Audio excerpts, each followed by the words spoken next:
Welcome back here on the First Team. I'm Joe DeLeone, joined by Ryan Roberts, and we have Ryan's favorite activity. We're going to be doing a mock draft.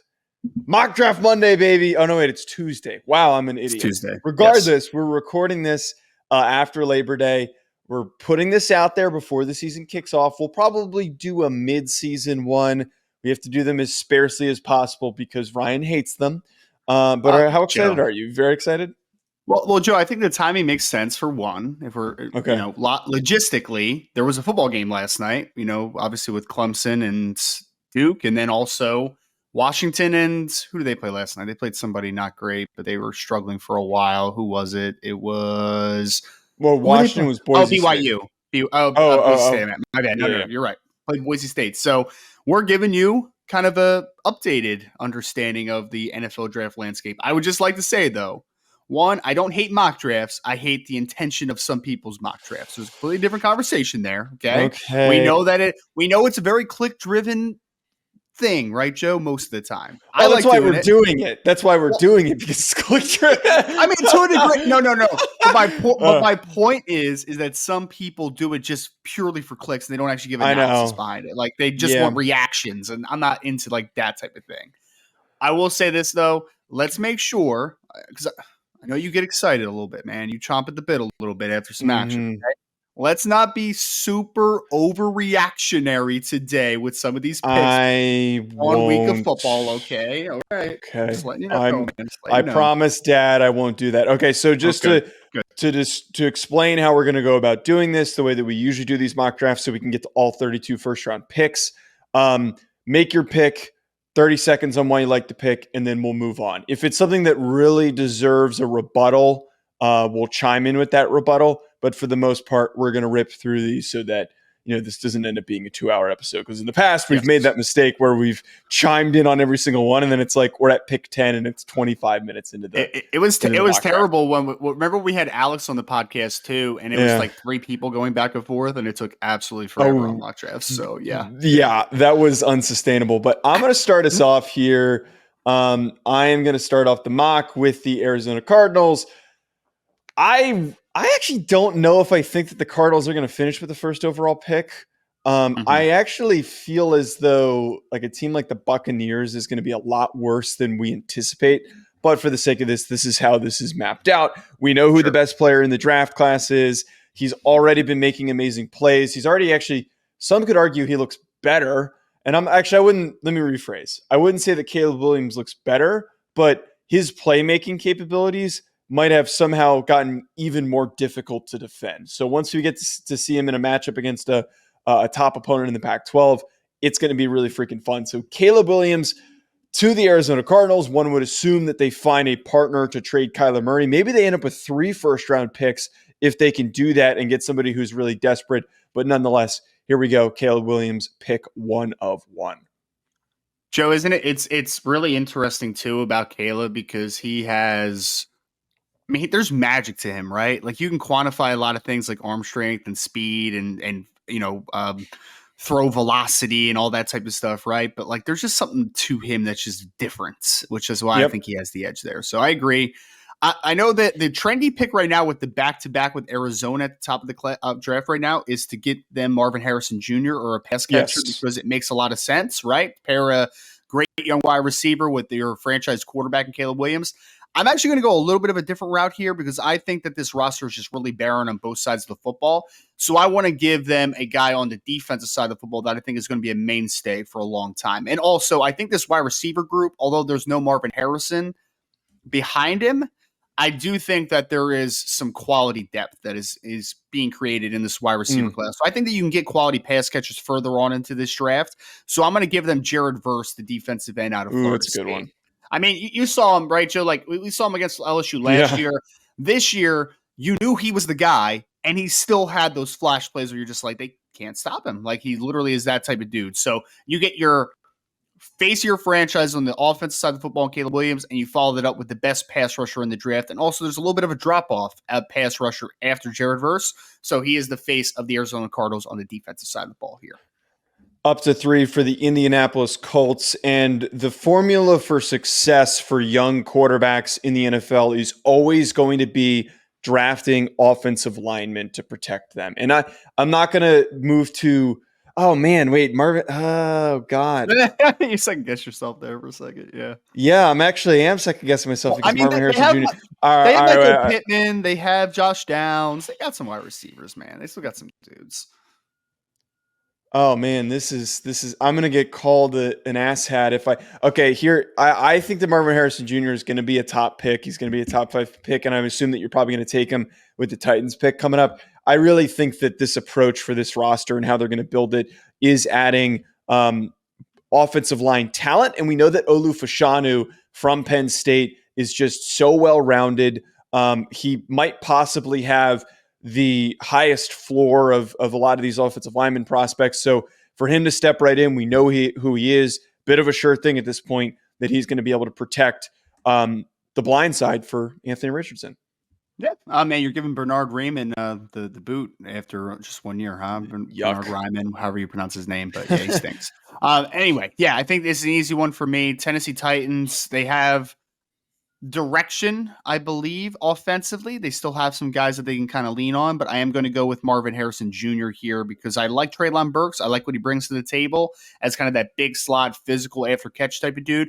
But they just don't have a guy that Mavin Harrison, like they wanted Corey Davis to be this guy once upon a time, and he was never that guy, unfortunately, due to injuries. It's just some uneven play. Mavin Harrison Jr., true boundary receiver, win outside the numbers, win with route running. Pretty easy pick for whoever the starting quarterback is long-term for the Tennessee Titans. Now, the Los Angeles Rams are in a bit of a pickle here because one could start to make the argument for Aren't the quarterback. Buccaneers on the clock? Aren't the Buccaneers on the clock? Oh, man, I don't know why I completely looked past it. Okay, so we're going to take a quarterback here. The Tampa Bay Buccaneers, if they finish 5th, it means that Baker Mayfield was probably disturbingly mediocre, which is basically the expectation. Not going to think twice here. Drake May is a guy that you can build your roster around for the future. They're going to have to completely rework that offense. New offensive line, new receivers, running backs. Drake May, man, gets the short end of the stick in a way of stepping into one of the worst situations for the future of a young player. But hopefully they can get some pieces quick. But Drake May gets an opportunity to go to a rebuilding roster. And it's good in a way to, I guess, get in early to help lead them to some nice early success. Yeah, I mean, I think that's kind of a no-brainer there at pick 5, right? Like, you got a kid that could have potentially been the 2nd overall pick, depending on who picks there. So I think that someone's going to trade up. Like, if this is one of those situations where it's someone's definitely going to trade up. Oh, I agree. Los Angeles Rams, Joe, they still have Matt Stafford, although he is starting to now get the injury bug again. So we'll see what the long-term is there. This roster is just a very haphazard roster right now because they've invested a lot of money into certain spots, and now they are having trouble kind of filling out the roster in better spots. I mean, I would love a pass rusher. None here that I would take this high. I would love a cornerback to potentially go across from guys like Darian Kendrick and that type. But I'm more interested here in upgrading the offensive line because the Los Angeles Rams offensive line has just been a problem area over the last couple of years. So I'm going to go Joe Alt here, offensive tackle from Notre Dame. I think that he has the ability to obviously stick in right early at left tackle. They've done the Joe Newboom thing over the last couple of years. He's been injured and kind of up and down. You're able now to put him at left tackle, or if you want to move on from Rob Havenstein in the offseason because he makes a pretty penny, you can move Joe Alt over the right tackle as well. Regardless, I think that he upgrades the offensive line position easily early on in his career. Make sure you check out BetOnline for all of your sports betting needs. For anything that I do betting related, I go on over to betonline.ag and I use promo code BELIEVE50. BetOnline has all of the latest updated odds for the NFL and college football seasons. Anything you need, whether it's futures, live in-game betting, no matter what, your football betting needs are met at BetOnline. And again, make sure you use that promo code BELIEVE50, BLEAV50 to get a 50% welcome bonus on your first deposit. BetOnline, where the game starts. Yeah, if they don't come out with an offensive lineman, that is going to be really, really questionable roster building because right now that is starting to become a massive hindrance. So while you were talking, I was deliberating in my head, do I want to go with the quarterback here? You weren't deliberating anything. No. I was, shut up.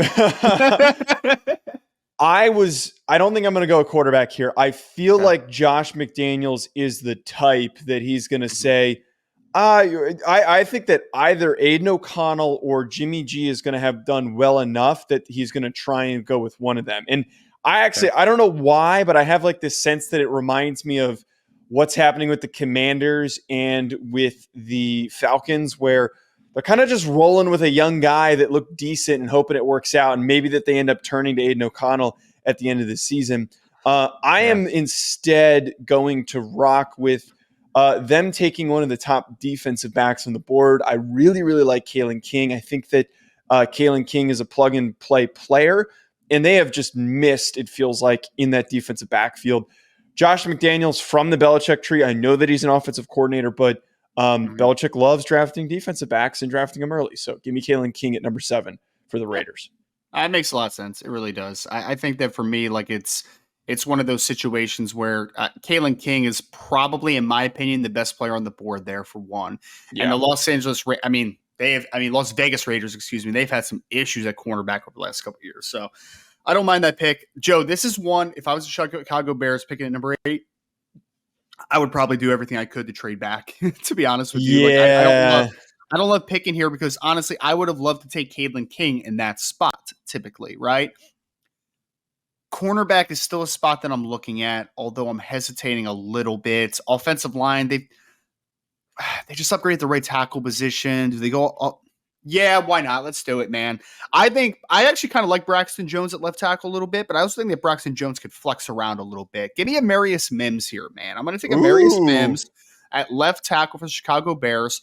I wasn't a big Darnell Wright fan in this past draft, but now that you have Darnell Wright, if you mix in a Marius Mims, Braxton Jones can potentially move inside the guard potentially. The offensive line is starting to look a whole lot better, right? So keep upgrading the offensive line. Give me a Marius Mims. I know some people won't like that because he plays right tackle for Georgia, but I mean, if you've seen that kid's film, he could play left tackle. Like, there's no doubt about it with the athleticism and the foot speed and the length that he has. So Marius Mims, the Chicago Bears at 8. Okay, so number 9, I think the next quarterback is going to come off the board here. If they finish this high up, the Sam Howell experiment didn't work, which if they finish this poorly, a lot of it's going to definitely be on Sam Howell because he's got good running backs. His offensive line's not that bad, and the receivers that they have with Jahan Dotson and Terry McLaurin, if they're not doing well, it's going to be because of quarterback play. We just saw a guy that had a really good game last night. And this needs to be emphasized for any new viewers. Wait. Any new viewers who are watching this need to go watch the quarterback ranking show because we both had Riley Leonard in our top 4s for the quarterback position. So don't you did not have him as your number 3. You didn't have him as your number 3, though. I am not making any changes to my list, but I really do think us talking in the RPM chat and just talking to other people in general, I really think that Riley Leonard is going to have a continuously massive rise, and that game was just the beginning of it.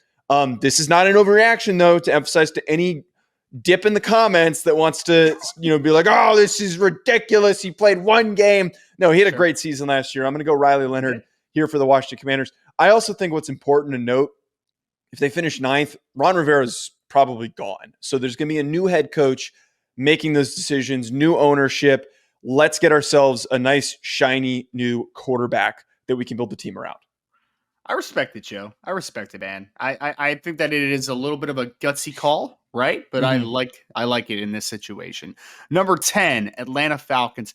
Can you show me the edge rushers that are on the board as of right now? I know that PFF has this like crazy thing about Chop Robinson, which I think is pretty wild. So I'm not going to go. He was there. A non-factor against West Virginia. So I'm not in on the Chop Robinson thing. Can you go to wide receiver for me now? If you do not, the edge options are terrible. By the way, after I mean, I was thinking about Braylon Trice, but like it's just a little too early for Braylon in my opinion. So I'm not going to quite go there.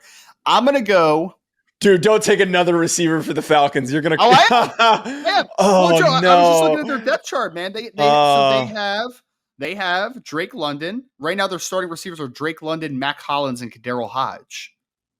Like, okay, pretty bad. So they have an outside receiver. They would be taking Brock Bowers, by the way, but continue. I was thinking about that for a second, but like, no, I don't want to do. I mean, I guess I could talk myself into taking Brock Bowers and like. Kyle Pitts is just a wide receiver the whole time, but like I'm not going to do that.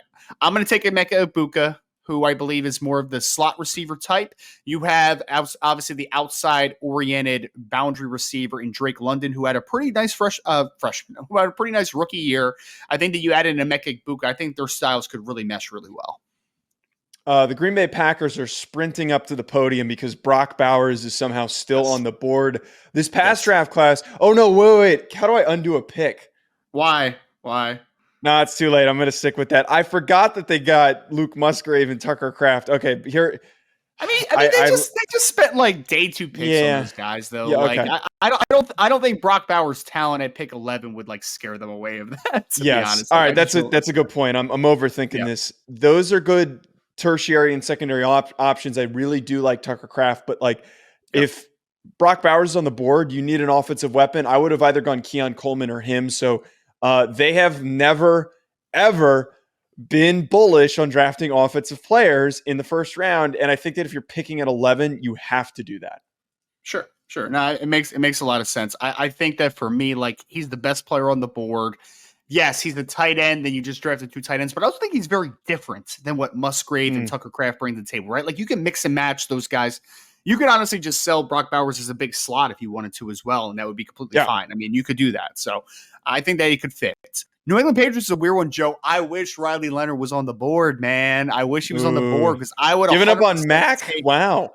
Oh, man, I'm not a Mac Jones fan. You know, I wasn't a Mac Jones fan coming out. Like, I didn't hate him, but, like, it wasn't my guy. Like, he just wasn't my type. I would love to take a quarterback. I just don't think there's a quarterback there right now because Riley Leonard was my QB3. And then after that, like, I just think there's a little bit of a drop-off, in my opinion. I mean, there's still a couple interesting options, but, like, I'm not comfortable with where we are at that pick. So, New England Patriots – oh, man, they just drafted Christian Gonzalez at cornerback, too, so I can't go like a Kool-Aid McKinstry type of route either. Like, I can't do that. Can you go to offensive lineman for me, Joe? Offensive tackle? We'll see what's there. If there's something that, like, oh, man, I not like the spot. No. Maybe go Latham? No. I'm not a Latham guy that early, man. I'm more like a second-round Latham guy. Like, I just get – go to edge. I got it. Go to edge. Okay. Oh, I know what you're going to do. Give me Braylon Trice, edge, Washington at this pick. Yeah, that feels like a Pats pick. He is the body type of what the Pats like, man. He's very Matt Judon-ish type of body, right? Kind of has a big body, physical profile. Braylon Trice is a really good football player, man. 12 is probably a little bit higher than I would have wanted to go there, if I'm being completely transparent. But for what the Pats need, like they just drafted a cornerback in the first round last year, right? They don't have a quarterback on the board that I really love. Offensive line-wise, there's some good football players, but I think pick 12 is just way too early for that situation. So safety was another one, but like I'm not drafting Cameron Kitchens with the 12th overall pick. Like I'm not doing that, right? So Braylon Trice is the one that made the most sense to me. The Vikings are in a perplexing spot because with that assumption that they finish at the 13th pick, that probably the floor fell out kind of a thing. And oh man, defensively they were inconsistent last year. And I wonder, are there concerns along the offensive line? Wow, this is really kind of tricky. I'm trying to think. I would go Keon Coleman, but they just drafted Jordan Addison, so that's not going to be the move. Let's go with Kool-Aid McKinstry. I don't think you can ever go wrong with drafting and adding more defensive back talent. And I mean, that secondary, it's not great. They're like, who are their starting corners off the top of my head? I don't know. They had Patrick Peterson. He's not even back. I know they drafted Andrew Booth in the second round last year, but I think he was injured, and I don't know if he's even playing for them right now. So I feel good about that pick. I'm sticking with that. Yeah. No, that works. So Chicago Bears, I took Amarius Mims the first pick, right, with them. Oh, dude, this has to be Keon Coleman. Come on, Joe. I mean, but like, what are you going to do with Chase Claypool that you just gave up a second round pick for last year? I mean, you have three great receivers. The same type of guy. That's true. That's a good point. Same type of guy. I mean, because they have Darnell Mooney, they have DJ Moore, they drafted Tyler Scott. Like, gosh, I would have loved Brock Bowers to have been there. You know what would have been a cool pairing? Cole Kmet and Brock Bowers. They are very different. Oh my God, worked really interesting together. Man. But I kind of do still want to give him Keon Coleman just to be like, yeah. That's cool. Defensively, Let me take a look what they need real quick. They could use an outside pass rusher. They got Yannick Ngakoue on a lower deal, I believe, which is fine. Linebacker-wise, they just drafted Tremaine Edmonds. I mean, they just gave Tremaine Edmonds a huge contract. TJ Edwards came in. Cornerback is a spot, but like I don't know if it's a spot right here. I mean, I guess I could take Nate Wiggins from Clemson, the cornerback. Like that's a name that's kind of on top of my head, but no, Joe, no. What? Yeah, no. Make a pick. Keon Coleman, wide receiver. Florida Wow. State. Why not? Wow. Okay. I'm not a big Chase Claypool guy. I feel like you could even kind of get rid of him after this year, to be honest. Like, I just don't think he's very good. So that's a big body boundary receiver. Keon Coleman has about as much upside as any wide receiver in the 2024 NFL draft if he hits the ceiling. I was thinking about going on the defensive side of the football at the cornerback spot to kind of upgrade, but they like Tyreek Stevenson, it sounds like. They still have Johnson that came out of what's his first name? It's Jay Johnson. I can't remember his first name, but he came out of Utah a few years ago. I liked him a ton coming out. I don't know why his name's escaping me, but yeah. So I ended up just going wide receiver because I don't really love the direction of going corner again because I don't think that that's what this team is going to be doing, unfortunately. So yeah, why is AD Mitchell ranked as a top 30 player in this draft? Yeah, let's move. Let's move that on. High? Let's move on. We're going to ignore the PFF rankings. We're doing our own rankings. We're going off of our own rankings. Yes. I thought that here's what I think. I feel as though if the Broncos aren't going to finish 15th, I really think that they're going to be one of those teams that finishes a lot better. But their tackle situation's not bad. I would argue their interior offensive line situation's probably worse. We talked about how good Troy Fautanu is from Washington. So I'm going to plug him in, and that you can either put him at right tackle or you could put him at one of those interior spots. So give me Fautanu from Washington. Man, I love Troy Fautanu, man. He's a really good football player. He's really, really good. So I'm there for it. Again, I think some people would say like 15's a little high, but like he's just a good player, man. I just think it's a rock solid pick, honestly. So Houston Texans I'm up with now. Is that where I'm at? Yes, Texans. This is kind of an easy team to draft for, Joe, because the roster kind of stinks, right? I mean, like they could use a wide receiver. Offensive line's actually not bad. It's okay. You know, they have Laramie Tunsil. They have Shaq Mason. You can always upgrade like Titus Howard, even though they just gave him a nice deal. You could upgrade the interior to a degree. But I still think that it's a pretty solid group overall. Defensively, you just drafted Will Anderson. Linebacker, I mean, you could use a linebacker, but like, is there a linebacker that I'm taking number 16 overall? Like, I'm not sure about that one. So go to the wide receivers real quick. Let me see what's on the board there. I like Malik Neighbors, but like, it's a little high for Malik Neighbors, I think. It's a little high. They already have Nico Collins, who's kind of their outside guy. So, like, I don't know if I want to draft Rome Odunze. All right, Joe, you're going to hate this pick, but it's fine. Give me Barrett Carter from Clemson, the linebacker. Give it to me. Oh, my God, I do hate that. I absolutely hate that. I know you do. Yuck.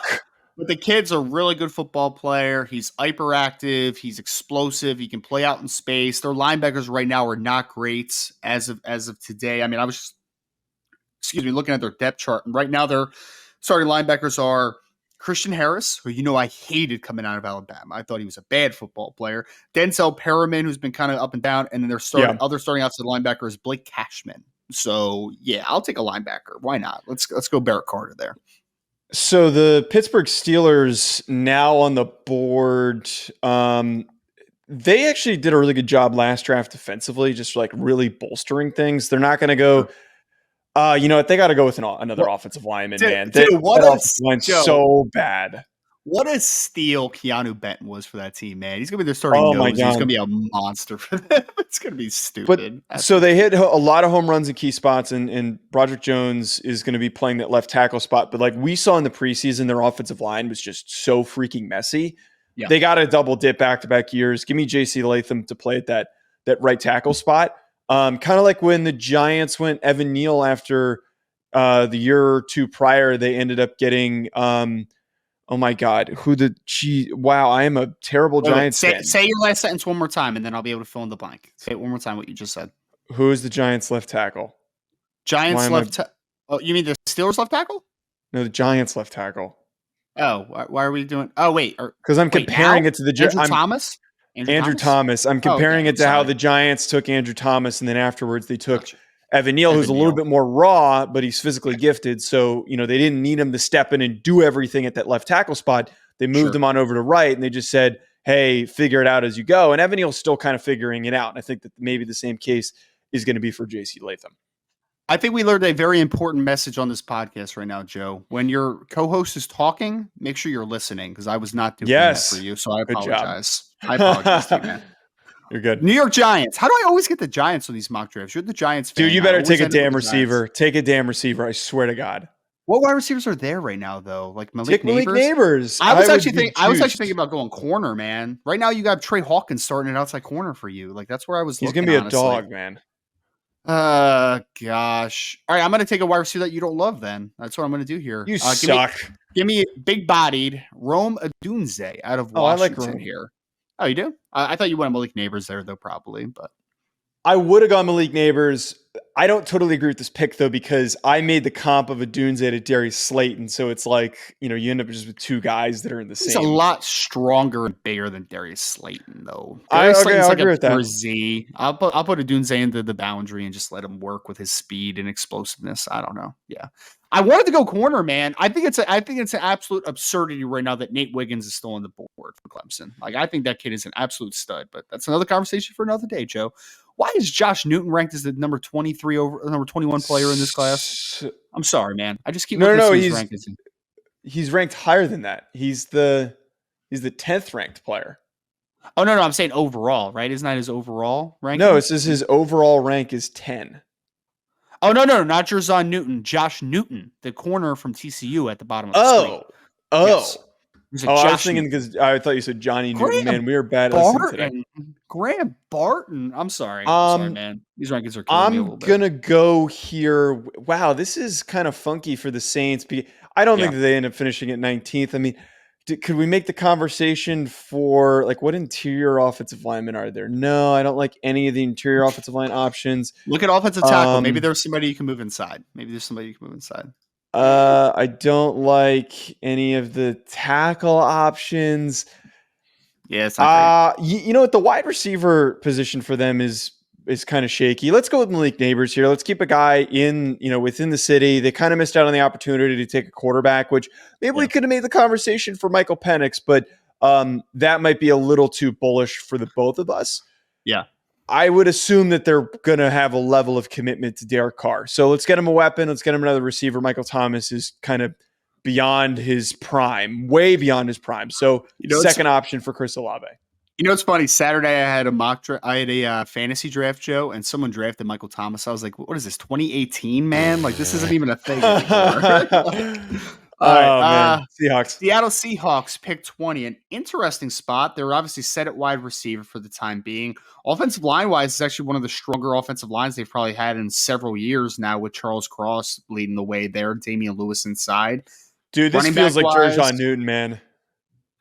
I mean, he would be their type. You're not wrong about that, but, like, it's just too early next for Puna Jerzon. Ford.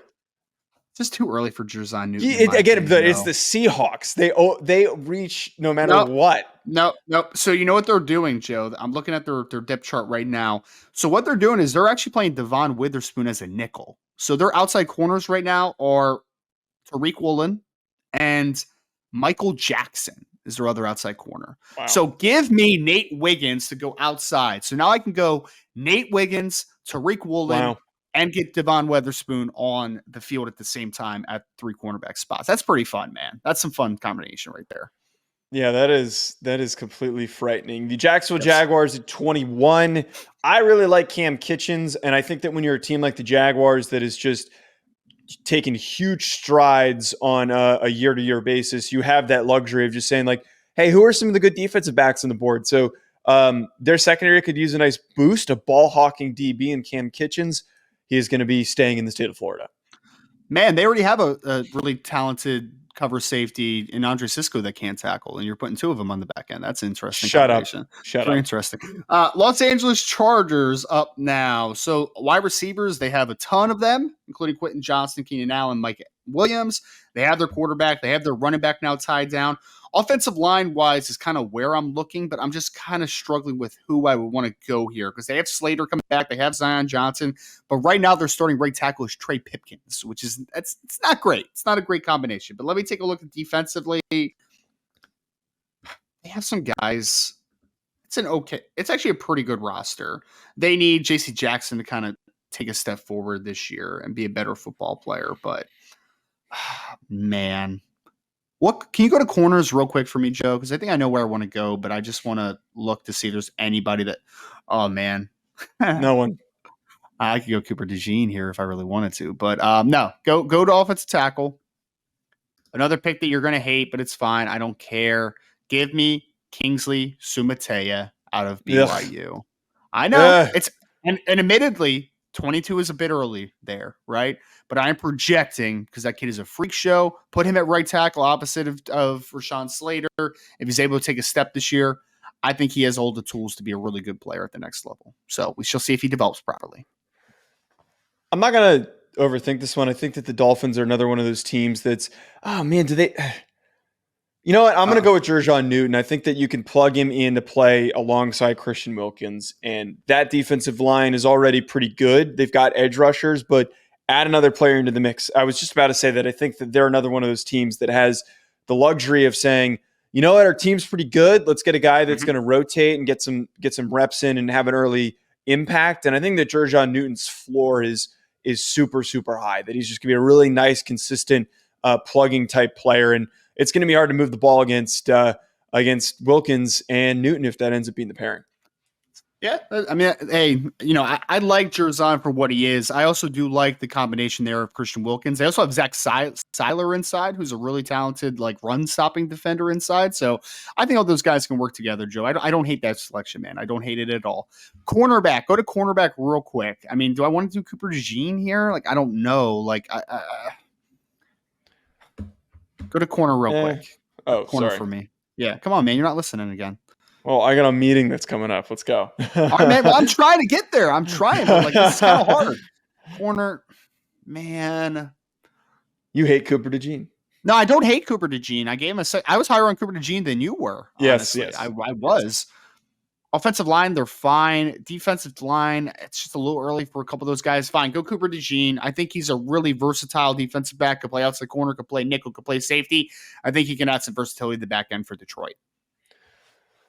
Baltimore Ravens. I'm kind of feeling like I want to go Latu Latu, but I'm instead going to go with a guy that I'm really excited about. I love Leonard Taylor, not as much as PFF does, but they're just always defensively minded, and they kind of missed out on the opportunity to take some of these tackles, these offensive linemen. So let's throw Leonard Taylor into the mix, who's a really good pass rushing defensive lineman. Looked pretty good in week 1. Maybe he works on his run game. Yeah. I hate that pick. That was my least favorite pick of the first round so far. Oh, screw you. We're gonna move on. We're gonna move on from there, Joe. Took a tight end with the first overall selection for the Green Bay Packers with Brock Bowers. Right, defensively, pretty strong up front. Have some pass rushes as well. Linebackers, I think, could improve in the Quay Walker, but they just drafted him in the first round a couple years ago, so they're not going to do that now. This roster actually is not that bad, man. It's not that bad. Can you go to safety for me real quick? Because I know Darnell Savage has struggled for them, and then they have Rudy Ford starting at safety. Oh, my God. There's nobody there I want to take this early. Take Nubin. No. Oh, that's way too early for Tyler Nubin. It's way too early for Tyler Nubin. Oh, my gosh. God, why did you have to take Cam Kitchens that early? Cam Kitchens would have been a perfect pick here. Absolutely perfect. But you ruined it, man. You absolutely ruined it. Dang.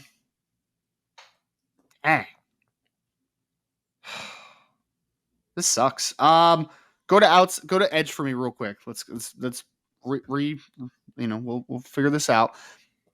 All right. Why not? Let's go Dallas Turner, Alabama. I'm not super high on Dallas, but late first rounds, explosiveness. He can kind of be that stand-up pass rusher for them, opposite of the guys like Preston Smith and Rashawn Gary. So yeah, let's add a little speed to that edge group.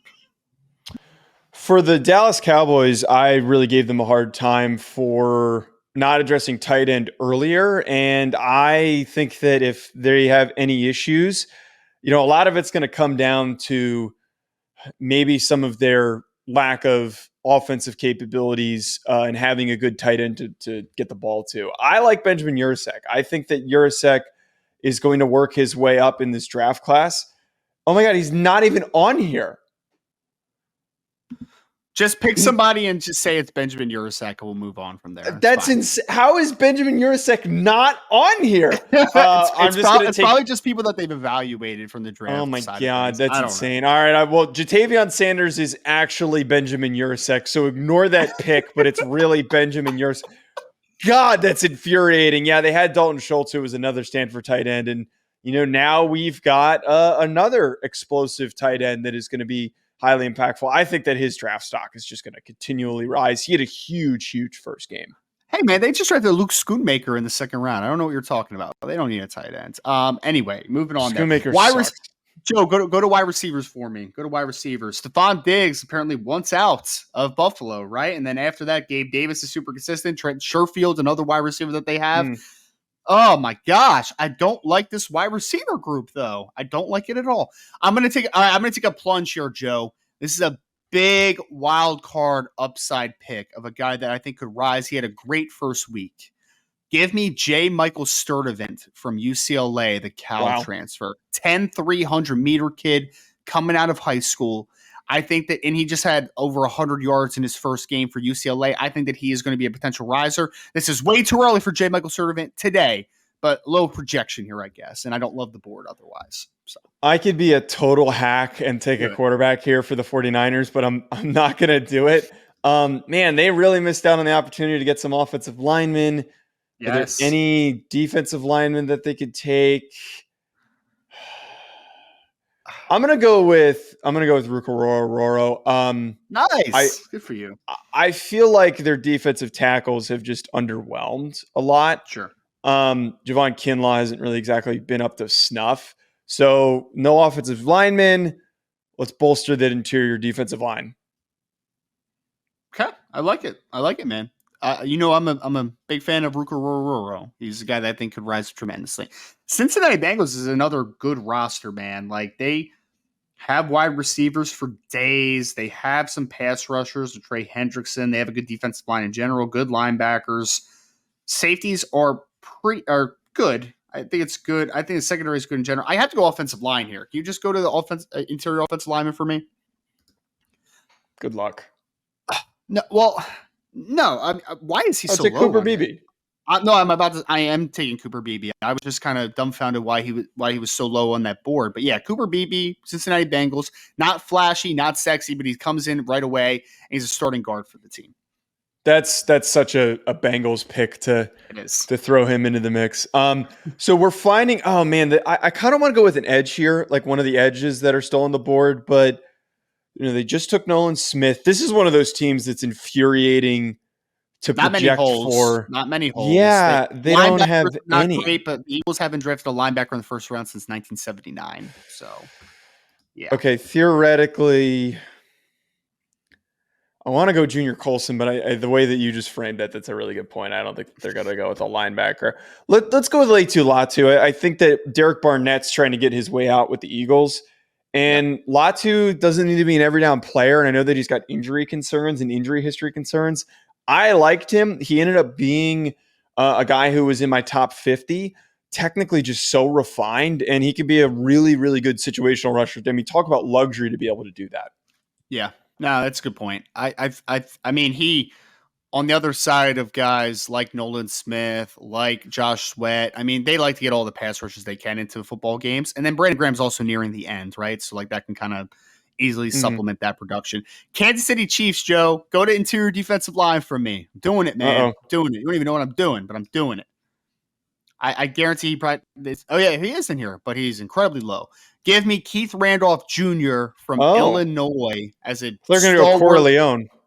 Well, I do. I like Corleone, but Keith Randolph is actually my top interior defensive lineman. This Derek Notty's solid. Tershawn Wharton's okay, but I really think that Keith Randolph can upgrade that interior defensive line in a good bit. All right. Well, that's a good note to wrap us up on. At Joe DeLeone, at Rise and Draft. Let us know what you think below. Of course, you're upset with who we picked for your team, so just comment and move on. Just get it out of the way. Just put it in there. We'll catch you guys later. Enjoy the rest of your week.